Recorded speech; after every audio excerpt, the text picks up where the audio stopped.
sells PlayStation at a loss. Microsoft sells Xbox at a loss. Nintendo sells its console at a profit. Then it sells you a game from 2017 at the same price as launch day. The official price has never permanently dropped, not in 8 years. That game has outsold every Nintendo release that came after it. How does a company pull that off? The answer is not a marketing campaign, not a loyalty program, not a subscription. It is a decision Nintendo made about what kind of company it wanted to be. And the clearest proof of that decision is a single game. Mario Kart 8 Deluxe.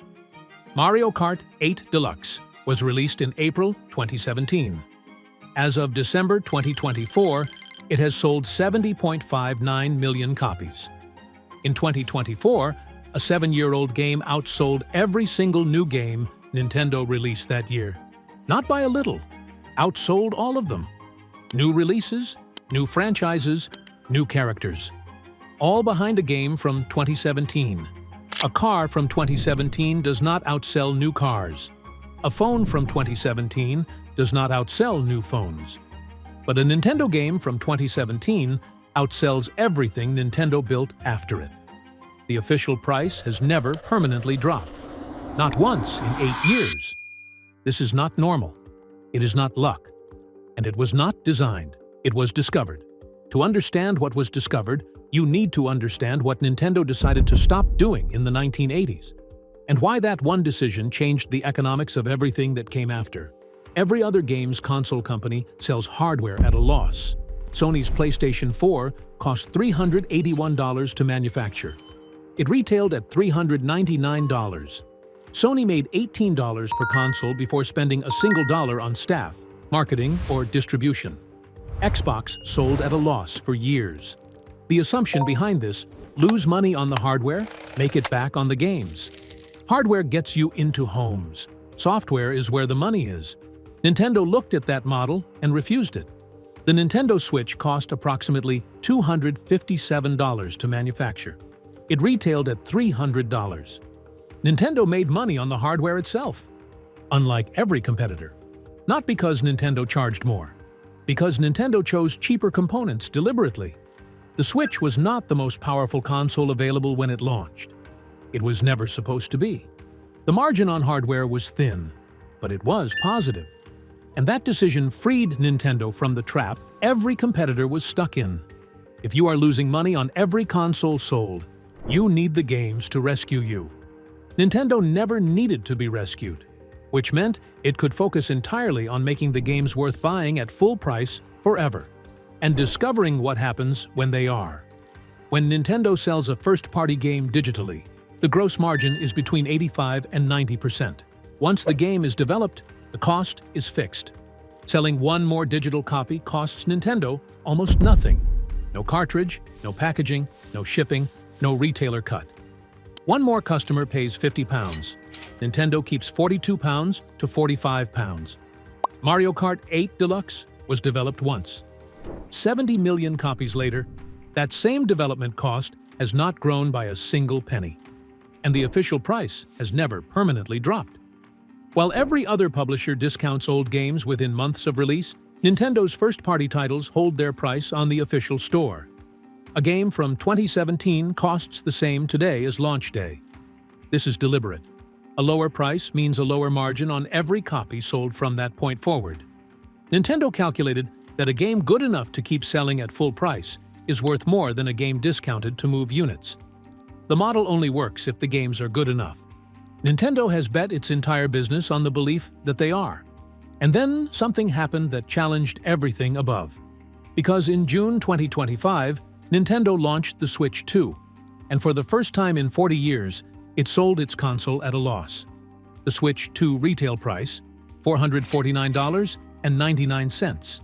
Estimated manufacturing cost alone, $400, before distribution, before marketing, before the retailer takes their cut. Most analysts believe Nintendo is selling it at or close to a loss once all costs are included. For a company that spent 40 years making profit on hardware while every competitor bled, this matters. So why did Nintendo break its own rule? Because 155 million people owned a Switch 1. Every one of them was a potential Switch 2 buyer who already had a library of games that would work on the new console. Nintendo's own data shows 84% of Switch 2 buyers upgraded from Switch 1. To get those 155 million people to upgrade, the new console had to feel genuinely better. Better components cost more. Nintendo made the calculation that a higher-cost console, sold close to cost, backed by a launch game that sold 14.7 million copies in 9 months, was worth the short-term margin sacrifice. Because the software that follows a successful launch is where the model always paid back. Nintendo broke its hardware rule to protect the software model that makes the hardware rule possible. But the consoles and the games are no longer the whole story. Because Nintendo has been quietly building something that does not need either.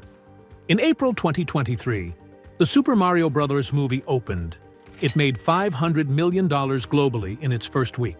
Nobody needed a Nintendo console to watch it. Nobody needed to buy a game. They just needed a cinema ticket. And every person who watched it and felt something, every child who laughed, every adult who remembered a Saturday morning with a controller in their hands, was slightly more likely to buy the game, or the console, or the merchandise. Mario Kart 8 Deluxe sales rose after the movie opened. Nintendo did not make the film for the box office. It made it for the same reason it built Super Nintendo World at Universal Studios. Not to replace the games, to find people who are not yet playing them. A child who rides a Yoshi at a theme park in Osaka is not a Universal customer. They are a Nintendo customer who does not yet know it. The game comes next, then the console, then the subscription, then the next game. Mario first appeared in 1981.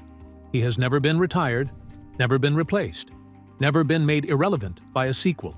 Every new generation that discovers him through a film or a theme park becomes a customer who will spend the next 50 years buying the games. The characters do not age, and neither does the business model built around them. Step back from any individual game or console. Nintendo's revenue in fiscal year 2026 rose 98.6% year-on-year.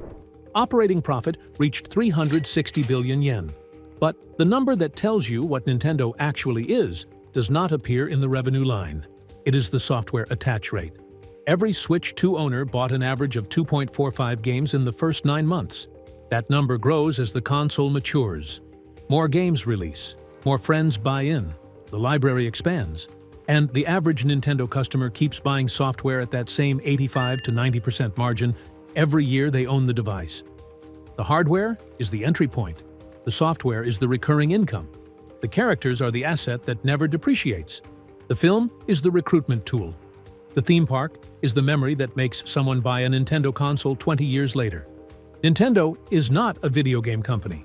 It is a character company that discovered the most profitable way to deliver those characters is through a game developed once, priced the same forever, earning at close to 90% margin for the next decade. The playing card company from Kyoto did not plan this. It discovered it by making games good enough that people never stopped buying them, and then built an empire on that discovery. So go back to Mario Kart 8 Deluxe, the game from 2017 that has outsold everything Nintendo has built since.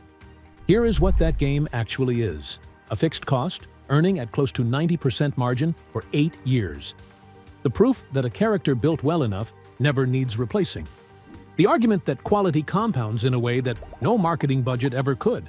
And right now, while you are watching this, somewhere in the world, a 7-year-old is playing it for the first time. In 15 years, they will buy the Nintendo console their child wants for Christmas. Not because of the hardware, not because of the specs, because of how it felt the first time they played. That feeling is what Nintendo has been selling since 1889. The playing cards just look different. This is the markup.